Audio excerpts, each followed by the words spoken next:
Sevgili dostlar hepinize merhaba diyorum. Öncelikle ben Tugay, kanalıma ve yeni videoma hoş geldiniz. Yepyeni bir mobil oyunla uzun aradan sonra beraberiz. Bugün sizlerle birlikte yeni çıkan Onairo ARPG mobile ilk kez göz atıyoruz. Şunu belirtmeliyim ki ARPG deyince benim aklıma işte bir dünyaya girip veya zindanların içerisine girip loot yapıp karakterimizi geliştirmek geliyor. Oyunumuzda Türkçe dil desteği vardır. Buradan ayarlara girip sol taraftan bakın dil seçeneğine tıkladığınızda buradan Türkçe yapabiliyorsunuz. Aynı zamanda kontrolcü cihaz desteği var. Kontrolcü de bağlayıp oyun oynayabilirsiniz. Grafik ve genel kaliteyi de bu şekilde kendiniz ayarlayabilirsiniz. Ne yaparız? Oyuna yine başlarız. Karakterimizi oluştururuz. Mağaza sistemine bakarız. Oyuna bakarız. Oynanışa bakarız. Türkçe dil desteği olduğu için de kanalımda yer buldu. Hemen başla diyorum. Hiç uzatmadan da oluştur. Kadın erkek, tabii ki de kadın. Buradan da bir isim mi istiyorsun? Tak siz dedik. Oluştur dedik hemen. Ara sahneler falan olursa onları geçerim. Çünkü edit yapmadığım için ara sahneleri sevmiyorum. Hemen atla diyorum. Ne diyor? Hapishane hücresinin içini keşfet. Okey. Buralara atla diyorum. Silah seçimi. Bir silah seç. Sopa var. Yay var. Kılıç var. Ben kılıç alıyorum. Ne diyor? Zincir kır. Yako'yu takip et ve düşmanların arasında. Tamam. Yako'yu takip ediyoruz. Haritada gördüm şu anda Yako'yu. İlk izlenim olarak normalin biraz üstünde. Yani çok alt seviye değil, sadece biraz karanlık gibi. Çok karanlık. Zaten ona da hikayede bahsetmişler. Karanlık ve fantastik bir dünyası var diye. Ona da yapacak bir şey yok. Birazdan bir bakalım. Burası büyük bir ihtimalle öğreticidir. Ama ilk izlenim olarak benim dediğim gibi hoşuma gitti. Türkçe dil desteği olduğu için de kanalımda bir yer bulabildi. Bakalım yani sizler ne düşünüyorsunuz bu oyun hakkında? Neler düşüneceksiniz bilmiyorum. Tabii ARPG mobilde çok seven var mı? Bilemiyorum ama Türkçe dil desteği de olduğu için bence bir şans vermelisiniz. En azından zaman geçirmek için girebilirsiniz. İçerisinde mob kesiyorsunuz çünkü. Canınız sıkılıyordur. Beklediğiniz oyunlar vardır. Oynayabilirsiniz. Ben böyle düşünüyorum. Ne diyor? Atanacak yetenekler var. Yetenekler güzel. Buradan yeteneği arttır dedik. Daha fazla bilgi için bir yetenek seç. Başka bir şey seçemiyor muyuz? Güçlendirilmiş vuruş. Tamam. Ne diyor? Yeteneği buraya sürükle. Okey to. Oldu galiba. Evet. Doluyor şu anda. Bastık. Oy. İyi. Yeteneğimiz de oldu şu anda. Tamamdır. Ne diyor? Yako'yu takip et. Takip ediyorum yine Yako'yu. Pot da basabiliyoruz bu arada. Ya büyük bir ihtimalle burası öğreticidir ama.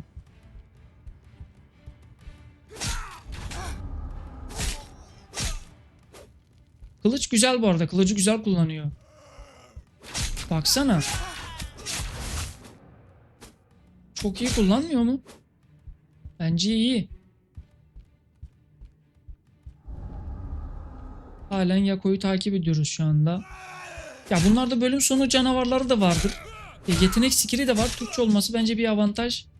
En azından zorluk çekmezsiniz. Çünkü mobil oyun deyince yaş ortalaması 8-15 yaşa kadar düşüyor.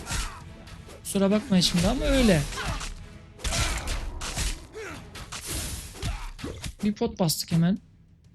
Yani o çocukların zaten baktığı ilk şey Türkçe bir yazı var mı? Oyun Türkçe mi? Buna bakıyorlar. Bir uzmanlık puanı seç. Oo, uzmanlık da var. Yetenekler. Aha, şimdi bu ne? Dur, haydut. Şöyle bir şey var. Öğrenci. Bir de şöyle bir şey var. Savaşçı. Tamam, biz savaşçı alacağız çünkü kılıç kullanıyoruz. Bir dövüşçü, yakın dövüşçü. Evet, bunu açıyoruz. Bunun skill'leri de bu taraftan gidiyor, öyle mi? Tamam, zaten şu an kalmadı. Pasifini açmış olduk. Karakter. Oo, 4 tane puanımız var. Bir dakika şimdi. Buradan görebiliyoruz. Güce verirsek ne artıyor? Fiziksel hasar artıyor. Güzel. Çevikliğe verirsek kritik hasar. Ruha verirsek enerji maliyeti. Şu an enerjiye ihtiyacımız yok. Canlılığa verirsek sağlık. Bir tane buna verelim. Şansa verirsek de kritik şansı. Of. Direkt böyle verelim 4 taneyi. Bak burası güzelmiş. Nerede? Burada. Tamamdır. Kapı açıldı. Beğendim. Oo, biraz damage'imiz de arttı. Kritiğe falan verince güzel oldu. Hadi bakalım. Atlıyorum hemen. Aa, dışarıda kaldı.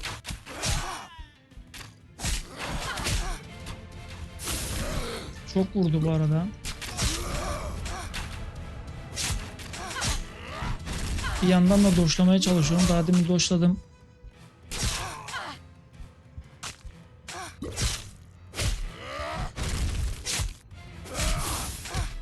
Az canı kaldı. Vuralım bence. Bravo. Aha bir şey düştü. Eşya düştü. Çanta. Güzel. Buradan görebiliyoruz. Attık buraya hemen giydik. Okey şimdi görevimiz burada yine. Yaku dışarıda kaldı ama ne diyor? He, sıkıştım diyor. Dışarıda kaldı. Bunu kurtarmaya mı çalışacağız?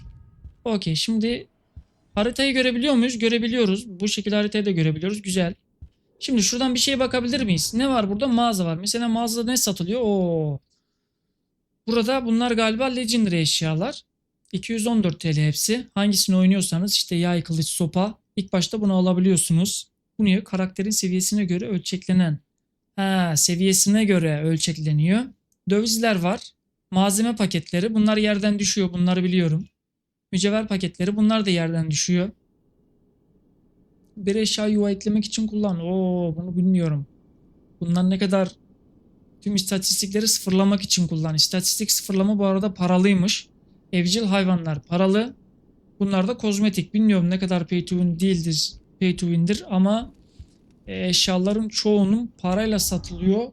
Petler de hadi parayla petler satılabilir ama diğer eşyaların materyallerin hepsi parayla satılıyor bu arada. Onu söyleyebilirim.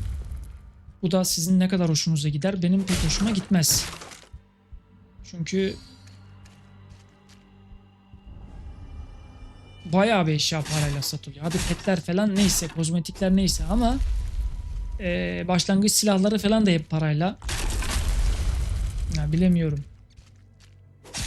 Ha şöyle olsa sadece silahlar olsa evet ama şeyler yerden düşüyor.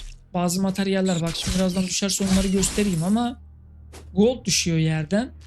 Belirli kutular var onlardan da düşüyor. Bunlardan ne düşüyor onu bilmiyorum. Bak atık metal düştü gördün mü? Bak bazıları yerden düşüyor burada. Atık metal video bak. Buradaki şeyler düşüyor yerden bunu biliyorum. Parayla da satılıyor artı. Ama parayla almak bizi ne kadar öne geçirir onu bilmiyorum. Ama büyük bir ihtimalle geçirir. Bak miğfer düştü bir tane de. Seviye 6'da giyiliyormuş. Başlangıçta silahların da parayla satılması. Ahşap kalkan düştü bak mesela. Bu da seviye 8'de giyiliyormuş. Haritaya bakalım ne tarafa gidiyoruz. Aşağıya gidelim bence şuradan. Yani çok şey parayla satılıyor. Bir iki tanesi olsaydı olabilirdi ama bence biraz pay to win havası var. Onu söyleyeyim. Ama oyun güzel. Türkçe dil desteği olduğu için dediğim gibi kanalımda yer buldu. Çok hard oynar mıyım? Çok hard oynamam. Mesela akşamlar uykum gelmediğinde girerim. Ben bu tür oyunları genelde öyle yapıyorum. Ama sürekli oynayacağım bir oyunda olmadığı için mesela bak eldiven falan düştü hep. Gördün mü? Loot düşüyor. Atık metal düştü yine. Ama hepsi buradan şeyle de satılıyor. Bak mesela mücevherler falan. Bak görüyor musun? Atık metal değil mi bu? Aynen bak onların hepsi buradan parayla da direkt satın alınabiliyor. 1000 TL onun paketi de. Yani ben hem pahalı buldum paketleri. Zaten aldığınız silah 214 TL. Burada bir kutu var. 1000 TL ona versem 1200. Abi silah verdin 214. Hadi kılıç aldın. Malzeme paketine verdin 1000 TL. Hadi bunları yerden topladın. Oyunun diyelim. Mücevher paketleri var. 2000 TL. Abi çok pahalı. Bir. İkincisi çok aşırı pay to win'e girer bu. Net. Her şeyi parayla satmak. Hadi kılıç mılıç neyse adam 200 TL verir kılıcı alır diyelim. Bilmiyorum. Bu konu pek hoşuma gitmedi bu tarafı. Onu söyleyebilirim. Çok da fazla uzatmaya gerek yok bence. Yeterli. Tadına da baktık. Yani bence ilk izlenim olarak güzel ama dediğim gibi şu mağaza olayı çok kötü. Burada bir tekerlek olayı var. Bu neymiş? Oo, burayı da parayla çeviriyorsun. Bir de burayı geç. Çok kötü. Ayarları biliyoruz zaten. Bir tek artısı nedir? Günlük görevler mi bunlar? Görevler var. Bunlar ödül veriyor. Kutu mu veriyor bunlar? Yan görevler var. Fetihler var. Ha bunları izlemen gerekir. Reklam izliyorsun. Veriyor. Çok kötü. Harita. Haritası güzel. Harita dizaynı falan güzel.